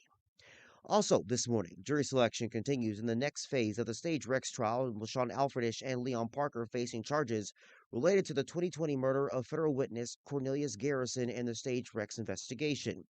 Garrison was called a slammer, someone who would pack a sedan full of people and then intentionally crash into 18-wheelers. They would use local lawyers to file false insurance claims and collect millions. The trial is expected to last 2 to 3 weeks. And 2 men waking up behind bars after a police chase in an hours-long SWAT search in Treme Monday afternoon. Investigators say this all started when state police tried to pull over a car that had been reported stolen. The driver sped off, leading police on a chase before crashing into an apartment building. The driver and another man then tried to run, but were quickly caught. I'm Daryl Forges. That's your headlines for WBOK, and have a great day. Hey, this is Dave Poston. Be sure to listen to WBOK 12:30 a.m. every Saturday morning at 10 a.m. and Sunday evening at 5 p.m., bringing you the best Southern Soul barroom music with the Southern Soul Weekend Party Mix, hosted by me, of course. I'll be playing your favorite Southern Soul music by artists from all over the South, right here on WBOK 12:30 a.m. or online at WBOK1230.com. The station you listen to longer. Listen to longer. Listen to longer. We are the rhythm of the streets. The flavor in every day. The story in every song. We are New Orleans Tourism and Cultural Foundation. We help artists build the future of New Orleans. Because when the culture thrives, our people thrive. Every note, every brushstroke, every dish is a door opening new possibilities for those who carry our traditions forward. And when we open that door, the whole city moves forward. For New Orleans Tourism and Cultural Foundation, culture is our open door. Extended through Labor Day, Louisiana residents get half off general admission to the National World War II Museum. Take advantage of 50% off and beat the summer heat at New Orleans' #1 attraction. Don't wait. Plan your visit at nationalworldwar2museum.org. New Orleans is built to host, and at the New Orleans Ernest N. Morial Convention Center, it is where big ideas, major events, and careers come together under one roof. As the 6th largest convention center in the country with a team recognized as a national top workplace, we are proud to power the events that keep our city moving forward. Our staff of more than 450 brings nearly 3,900 years of combined experience, an average of almost 9 years each. If you're looking for a robust benefits package, career stability, and opportunity, visit mccno.com to explore open positions today. For 5 years, one event has brought our community together around one goal, better health. I'm Judy Morse. Join the Urban League of Louisiana and the presenting sponsor, Oxner Health, on Saturday, August 15th from 10 a.m. to 3 p.m. for the 5th annual Big Health event at the Ernest M. Morial Convention Center. Enjoy free health screenings, free admission, free parking, and activities for the whole family. The Big Health event. One day, one place, all health.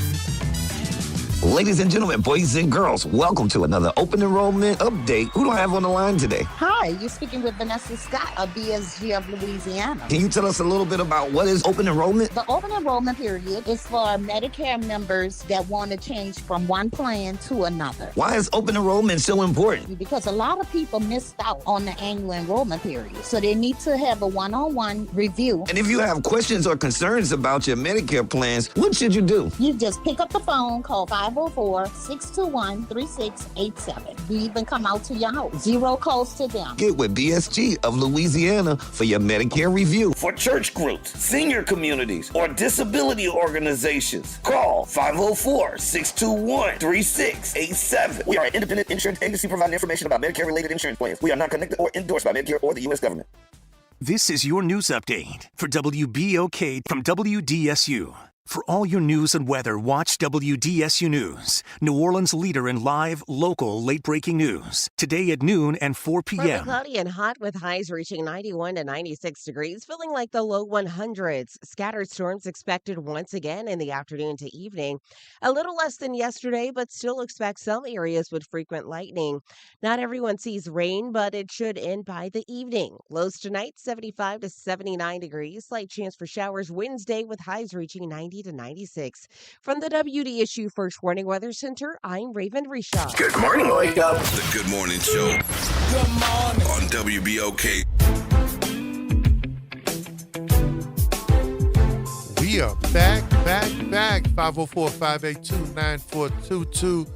Man, for the last decade plus, man, this segment, Mentally Speaking, with Victor Sims, behavior specialist, Sims Social Service, Behavioral Services, has been one of the best segments we've done. And on behalf of everybody, man, thank you. I mean, even though I had been away from the show a long time, I enjoy listening and checking in terms of our mental checkup and check-in. Yeah. It's very helpful. And of course, Dr. Burroughs, man, when you talk about intellectual social scientist extraordinaire. Guys, 504-582-9422. Let's get back to the discussion, Doc. When resistance turns to action, especially understanding there's different kinds of resistance. Yes. One of the things that came up earlier is that people, I think we've been saying in different ways that people don't care. I would argue that people do care. Yeah. They absolutely care. People respond differently, right? Like if we're having a conversation about grief, I'm sure you will say, speak to the different ways in which people show grief. Yeah. Some people you can look at and they may very well be grieving and it looks like that they don't have any thought or any concern or like they're unbothered. No, it's the way they are processing grief. So I would argue and challenge us to think about that even with folks who are not voting. They might even say, I don't care or, whatever. But I think that in and of itself reflects some measure of care. It's just righteous anger. Victor Sims, I can say I don't care, but I really do. Yeah. We're moving beyond that. Yeah, it's rationalizing. Uh-huh. It's using ego defense mechanisms to try to justify behavior. And we use rationalization, we use denial. Denial is we can say I don't really care. But yeah, you do. Because if you didn't care, you wouldn't be making a statement, I don't care. Right. Right. So that the fact that you're even making that statement is saying that there's something about this situation that is bothering you. But since I don't have the answer to try to resolve it, then I'm going to just walk away from it. I'm going to just deny that it exists. But yeah, I do care. I do want things to go a particular way that's going to benefit me or those around me. So we're in a very precarious situation, right? And the Queen and the Lord of Resistance has already talked about this. Different kinds of resistance, right? Our survival, though, Victor Sims, is based on how do we move beyond grief with Dr. Ross, because it can lead to depression, right? How do we move beyond that to get out of that situation, especially when you feel like everything about housing, politics, public policy, economics, lack of quality education has all led to that grief? Yeah. Well, first, I've got to reach that last stage called acceptance of the reality of what I'm dealing with. Okay. Once I get to see, acceptance is, yes, I know what this is. Okay. You know, I know I'm going through a hard and difficult time. Not accepting that you're destined to it. No. Accepting the reality of the situation, such as I can do something about my political system. I can get involved. I can do something about it. Yes, I have one voice, but my one voice is one of many, and my voice matters. It counts. But I got to get the acceptance. I got to get through anger. I got to get through depression, because we can get trapped in those emotions as well, or we can bounce back and forth between those emotions based upon what it is that we're addressing and dealing with. But once we get to acceptance, I recognize the reality of this situation, and the reality is I am important. My voice does matter. I will be heard. So I will show up at city council meetings. I will show up at school board meetings. I will vote on a regular basis. I will get into who the politician is that's running for office. I will do my homework, because my homework matters for me to make a choice, because my choice matters. But that happens once I get to acceptance of the reality. So, Doctor, you said something earlier that in many cases it's the responsibility of the player or the person in the system, right? They have equal responsibility at connecting. You made a comment, I'm not just in my office or my suite, in my doctor and my professorship. I spend as much time in the street or in the community, if not more, that allows me to be the professor or the intellectual educator that I am. Responsibility on the policymaker, the agency head, the official. Absolutely. We, we have an obligation. Not just holding press conferences, but actually seeing. No, we need to actually be on the block. We need to be with the people. If we say that we are of the people and from the people and for the people, then we need to be that, like in action, like put boots on the ground. You using the words that framed this country. Well, people and by the people and we. And so what you talking about we? And so then also as a Missouri girl, I know. Show me. Show me. I'm from the show me state. Show me. And so that's what people regardless of Missouri, that's what people want to know. They want to be shown, like, show me. Right. I don't want to, I don't want to hear, like, I think many of us, even in our, with our listeners, we have learned to pay attention to what people do, not what they say. So, Victor Sims, there's grief around housing. The article today, another study on affordable housing. Behind another study, and the studies that were done, and a housing trust fund that says we have an affordable housing crisis. Crisis is the word used in the article.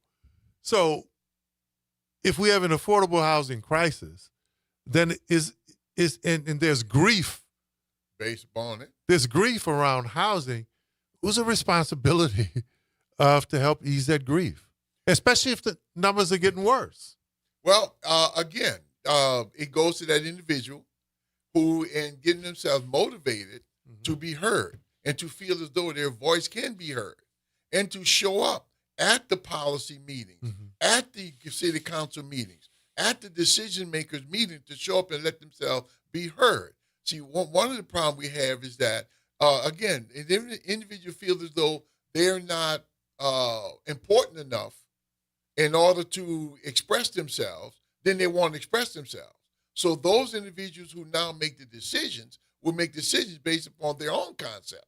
And based upon what that is, what they're motivating, what their desires are, that's what you're going to see. If we have a major problem such as housing issue, I mean, it doesn't appear on the surface to be a difficult task to overcome. Major problem. A major problem. Then that means you put effort and energy into it. So the question is, why isn't that happening? Why isn't the effort and energy being put into addressing a problem that we identify as a major problem, a major issue? Because it's not like it can't be overcome if you put the energy into it, if you put the power into it, and the power comes from each individual, letting them know. Average voting turnout, 25, 30%. In less, in many cases these days. What happened if we had 80%? You think those housing problems would disappear? I think they would. So each individual who has the ability to vote, you mentioned earlier, how many black men didn't vote? Right. You know, if you don't vote, then you're going to tell that fellow who's in office he can do what he want to do. Because only 30% of people, only 3 out of 10 people paying attention to what I'm doing. While 7% don't care. If we had that 70 or 80%, I guarantee you that fellow making decisions is going to pay attention and take care of the problem. That's a different dynamic, Doc. Yeah. I think that for what it's worth, we kind of come from different angles on this, but I think that there's quite a bit of overlap and connection between psychology and sociology. Mm-hmm. Yes. And what I would say is that I would challenge, I've said this before, but I challenge us to think about these things historically, right? Socio-historically. When we say vote, go vote, just go vote, just get registered to vote. Also, we have to understand that there has to be a groundswell created. There's an atmosphere, a condition in which people are able to move from this place of apathy. I'll give you an example for what I'm saying. So we can have a conversation about Bloody Sunday, right? Bloody Sunday is what catapulted the Voting Rights Act, right? We can have a conversation about that. There was resistance happening that conditioned the environment for people to get on board, to get active, to get involved, despite the fact that they didn't have any sense of hope, or they thought that there might not be, or felt some type of way about what Black folks could do or couldn't do in this country. There were actions. There was resistance that created the atmosphere for them to get involved. Some of the people, I can tell you firsthand, some folks who were most apathetic about being involved in anything I have literally watched be groomed and turned out to be some of the greatest frontline fighters of our time. Absolutely. They were the boys in the hood, the boys that everybody was looking at and waiting for them to be locked up, thrown under the prison, and all sorts of things. Just didn't have these great reputations, didn't have these connections, didn't have necessarily the education, didn't have the money. They were probably the folks that were characterized as, selling dope on a block and all of that. But at the end of the day, when the atmosphere presented itself, and they saw an opportunity, and I'm going to defer to like the Ferguson Uprising. I saw folks who never would have been involved, people even confessing, and people I interviewed who said, I would have never gotten involved. But when I saw my people hit the street like that, I could not stand by. I felt like for the first time in my life, these are things people reported. They felt like their identity, there was space for them, that they mattered, that their involvement was going to make a difference. And they were in the streets. They were leading the charge in every way. So that happens all over the place. But Victor Sims, does it have to get to that last straw, that last ditch effort, that last gasp for air, for breath, for life? Unfortunately, it may, because a lot of individuals have felt as though their opinion, their thoughts, and ideas don't matter, that they don't matter. As Doc mentioned, when they saw others involved, well, now I have the motivation. I have something I can lean on. And we have the concept that we call groupthink. That when we see a group of individuals going into a direction, and especially the direction, one we can identify as justice, we're going to get some justice, and there's more of us are more willing to go out there. Unfortunately, we don't have what we have, and I'm not going to say it's a problem. I think it's a human condition. We only have a few leaders. I identify leaders as a person who's going to step up and say something when they see something is wrong, regardless of the resistance that they're going to have about it. And once we get an individual who can identify those ills, those wrongs, and step up to say something about it, others who feel the same way but don't have the self-esteem will follow that person because they agree with what they're saying, but they may not themselves have the institutional strength to step out there on their own. So once they see others, Right. now I'm willing to go. I want to challenge you, Doc. Sure. Not just because I can, because I know you qualify. Because you said something I think that's Dr. West in his book, Race Matters, he talks about the need for social scientists, right? And people like yourselves whose society is sucking them up now. They're not being you or him. They're choosing another path. Corporations are taking them their intellect, their need to dissect society. Social scientists that happen anymore. So where does the next class, a group of you who have a distinct ability to look at the data and the science and history and say this is where we need to be in terms of public policy, in terms of voter apathy, and in terms of constructing systems that work for people? Is there some responsibility amongst you and your peers? Absolutely. First off, I'm evidence driven. Mm-hmm. Everything that I do is evidence based. So I'm not just speculating and throwing out or taking shots in the dark.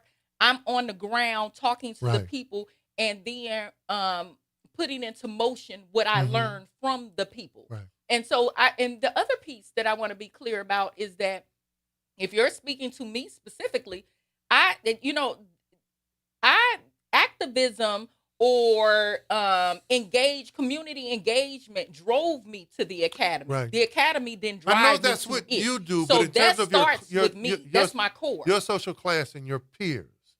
Are we in a time in history now where we meet more of you? Because Dr. West questions the fact that more and more people of your talent and your ilk are going into other fields. But my point is that it goes back to like what's at people's core. What are their core convictions, right? And for me, I'm a humanitarian at heart.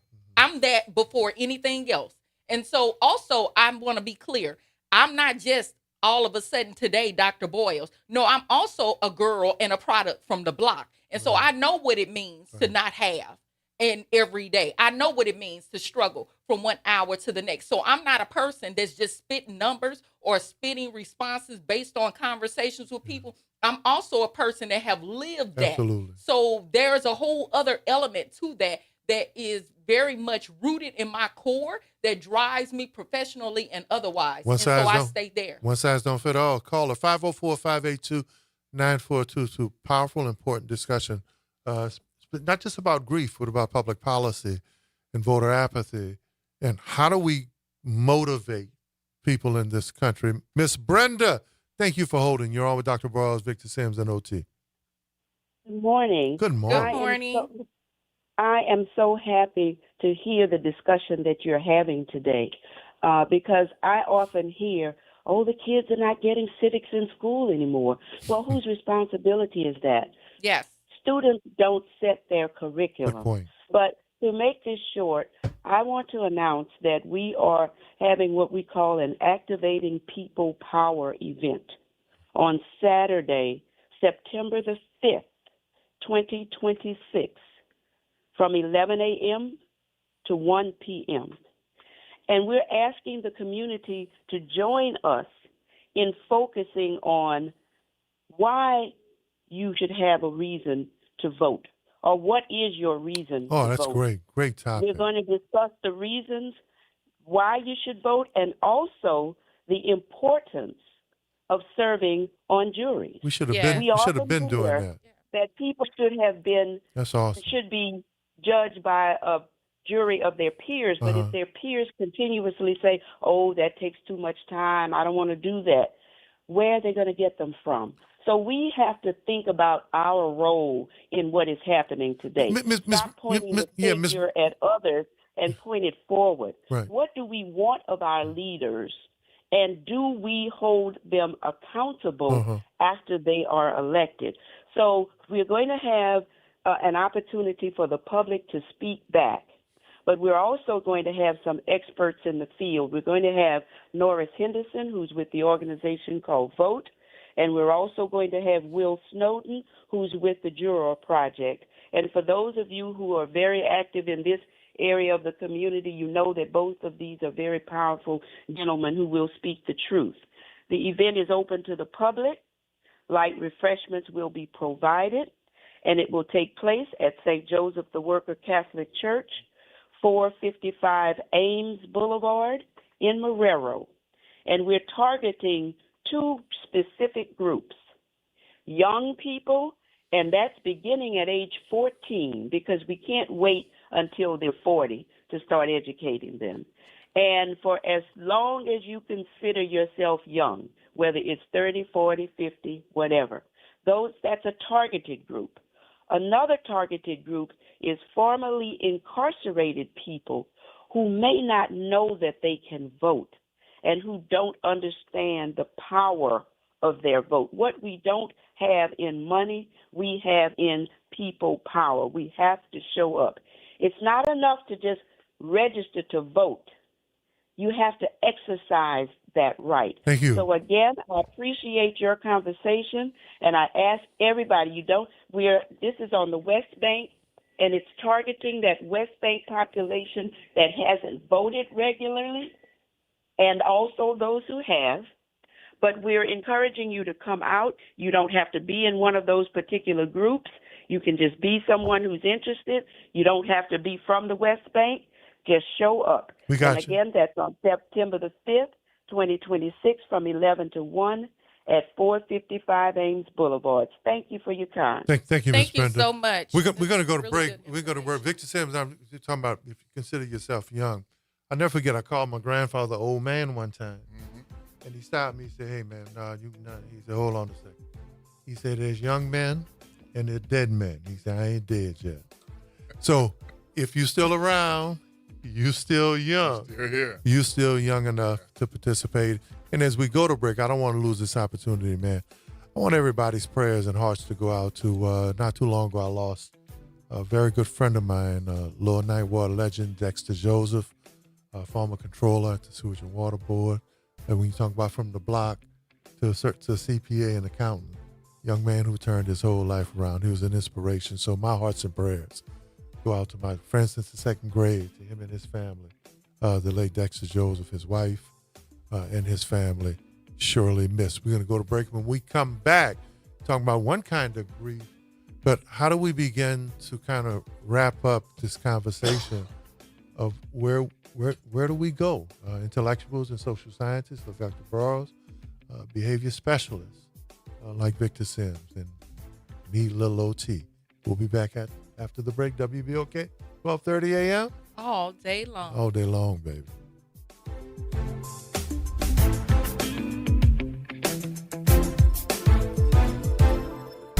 It's off the top with Norman Robinson on WBOK 1230 AM. In nearly 50 years of covering Louisiana's justice system, I have never witnessed the indictment of a sitting state attorney general by an Orleans Parish grand jury or by a grand jury in any other Louisiana parish. That was big news. Then came even bigger news. All of the charges were dropped by the special prosecutor assigned to oversee the case. Former Judge Lori White, the special prosecutor, says she dropped the indictment against State Attorney General Liz Murrill because New Orleans Mayor Helena Moreno and other city officials urged her to do so to ease tensions between the city and state. The mayor offered a peace sign asking Governor Jeff Landry to meet so they could resolve their differences. Landry said no, not until the city gets things in order. Requesting that the AG charges be dropped was another peace sign. Landry still said no, thank you. Landry and Murrill have no interest in being friends with New Orleans leaders. I understand not wanting to be friends with people who you think want you to be put behind bars for 80 years. The circumstances and the players are different, but what we have here is the latest chapter in a long history of the bruising political wars between the state and the city. It's not good for the city or the state. Who knows how this latest drama will play out? What matters is whether this legal grudge match helps citizens who want leaders who will improve their quality of life. Now, this unfortunate drama is damaging our state, our city, our judiciary, and our chances for more economic development. It boils down to this.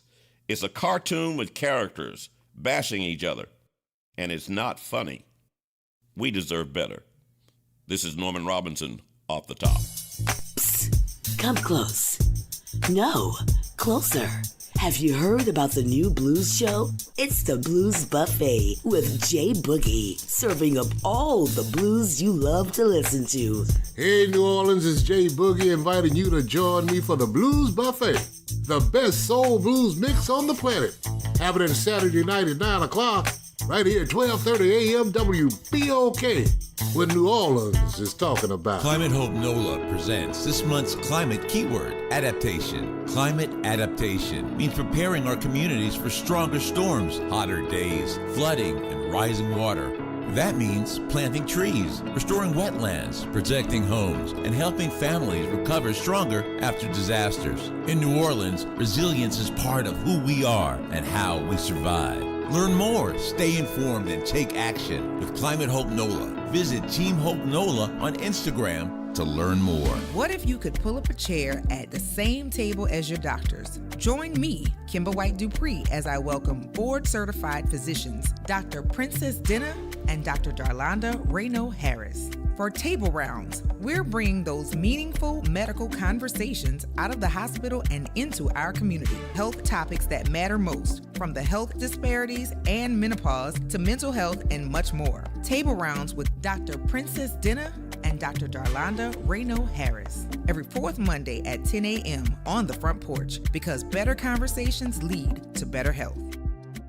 LifeCare provides valuable whole life insurance to cover final expenses such as medical bills, burial costs, and unpaid debt.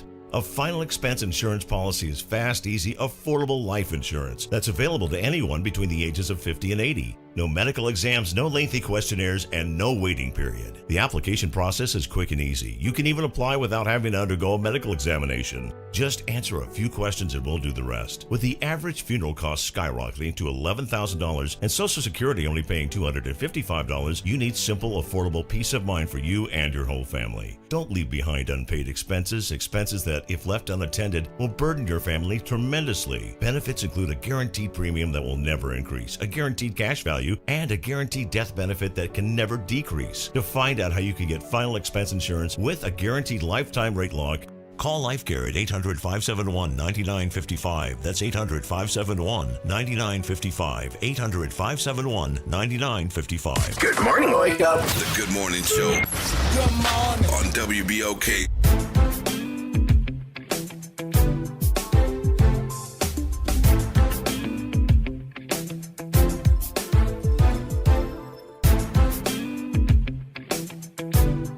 Back, man. OT, Dr. Charles, Victor, Sims, man. Look, if you're out there, any producer, not forget Butchie Beverly talked about, man, doing a reality show, that little black radio station. And what happens off air is heavy sometimes, huh, Doc? That's right. Ain't no doubt about it, man. The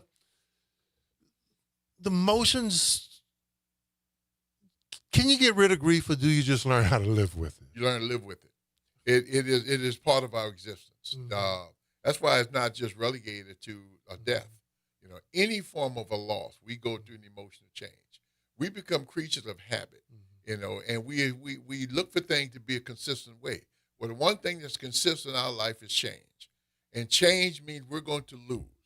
We're going to gain, we're going to lose. And every time we lose, we go through an emotional process. And that's why I mentioned about first the denial, the bargaining, the depression, the anger, and finally we hit the acceptance of this change that has transpired within our existence, and then we learn to live with it. You know, again, can we get stuck in one of the stages or bounce back between them? Yes, we can. The trick is to understand where you are and what you're dealing with and how it's negatively impacting your desire to get things done in life. Well, we got a caller, line number one. Ben, thank you for holding. You're on with Victor Sims, Dr. Bros, and OT. Talk to me, Ben. Yeah, hey, Oliver. Hey, I just wanted to point something out from the last segment, and that is that when you talk about social science, and this wasn't pointed out, that's why I wanted to call in. When you talk about social science is very messy, and you cannot rely on social science like you can on physical science. Like, for example, you can't go into a laboratory and get the same results through social science.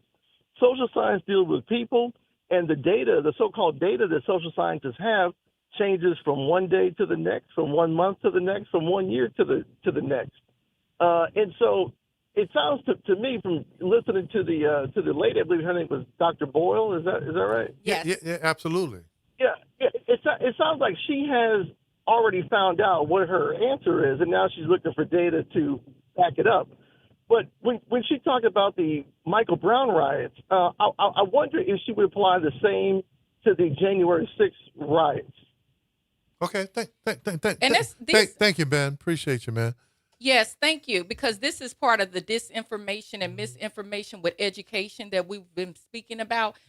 Because there is a racialized way in which people think about social science versus natural science, or how we have these conversations about soft sciences versus hard sciences. Right. And let me be clear, it is when it comes to community engaged work and documenting and noting and those kinds of things, that is heavily populated by Black social sciences, Black folks. Black folks on the ground like me, that's in communities actively doing interviews and those kinds of things. And I think that there is a conversation that we can be that can be had in terms of delegitimizing one versus legitimizing the other. And I think we have to be very, very careful, because what ends up happening is, and this makes for a larger and a much longer conversation that actually spills over into book 3, is that sometimes when it is the predominantly Black work, it tends to get delegitimized or not noted per se as being the right method or the right approach comparable to other approaches, scientific, that white people might engage in. Like, I'm not a quantitative researcher. Right. I'm not going to crunch numbers in that way. Right. I'm an ethnographer. An ethnographer is an ethnographer, and as a Black ethnographer and as a Black sociologist, I am going to be boots on the ground doing work in real time with the people and interviewing the people, because there are benefits in not just having numbers. We can have statistics, right? We can think about this percentage of persons are impoverished versus this percentage. We can have that conversation, but there is something to be said when I can flesh out those numbers and help us to understand what poverty looks like in real time from the time I get up, and what that means when I don't have anything to eat, when I don't have any running water, what those numbers mean in real time. When people say, well, I had to yeah, of course they engaged in selling drugs because they could not get a job, or those kinds of things. And that leads to a perfect segue. Yeah. Because all of that social science leads to human emotion. That's and hard, reaction. real stuff. The human emotion is grief. The individual situation is going to drive the group situation. Social science is attempted to identify what moved the group of people themselves. Individually, in my form, the psychology of it is, what moved that particular person? What causes you to like this and not like that? What causes you to enjoy this and not enjoy that? What caused you to enjoy this particular person's comment and not another person's comment? This is what in my profession, what we deal with. But that's going to definitely affect the larger society or the social aspect of it. In the social science of it, my man, I got something to tell you. If you feel it's changing constantly, because people are changing constantly. Right. All That's social real. science is doing is just recognizing the change In that real we, the time. people, in real time In are real actually time. going through, so that we can attempt to provide for them the needs that they have. So, yeah, it does change because we change. The Right. fight is, do we Absolutely. recognize how we're changing? Great call, man. So, Yeah, we have to be very careful, because this is how information gets skewed. Right. And it gets delegitimized. And so again, we're on the ground in real time. I use statistics and things like that because there's a broader conversation we can have from drawing numbers. But at the same time, people want to know, see, game recognize game. Right. People hide behind the numbers. They hide behind the numbers because there's something cushiony, there's cushion and warmth in being able to just think about numbers and not necessarily think about the individual stories in real time. This is an important part. And Ben, thank you for invoking that. Because I'll never forget, when at the executive program at Harvard, Dr. David was one of our instructors. And he talked about the science and manipulation of science and how science is constructed for public policy. He talked about the crack baby fear and crack epidemic, where they crafted a minimum mandates, criminal mandates and sentences, mandatory minimums around a population that the science didn't fit. And one of the things he said was, a pregnant woman whose baby is born on cigarettes or alcohol, if there's no neurological or physiological damage, we don't need to be worried about it. Yeah. If a baby is born to a crack mother, if there's no physiological and neurological damage, society ought not be crafting no scare tactics around it. But laws were crafted based on the misuse of science to scare people that these crack babies were going to destroy the world. Absolutely. And I also, Okay. OT, for what it's worth, I want to circle back and say this call out for the Ferguson uprising, Right. I really want to be clear. There are some extreme distinctions between the black folks resisting in the Ferguson uprising versus what happened in January 6th. As a person that documented the more than 400 days of uprising, there is something very distinct about, again, black folks standing in the streets in face-offs with sharpshooters, riot team, rubber bullets, tear gas, and all those things versus a predominantly white crowd that overthrew the Capitol.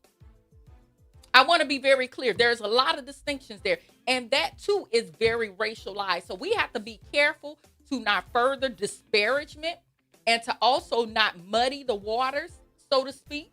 And I'm saying that loosely, but confuse or conflate these issues because there are some very deep-seated racial ideas about how this all went down and what the differences are between the two of those events. We got to run out the back door so they can run onto the front porch, which is the next show, a number to get you at Sims. But get in touch with me as Victor Sims Counselor. We done switched over a little bit. 504-362-9010. 504-362-9010. If we can't help, we find someone who can. And I'm OT. I've enjoyed y'all. Dr. Brawls, how can people follow you? You can follow me at www.drandreasboyles.com. WBOK, 12:30 a.m. What New Orleans is what? Listening to? All day long.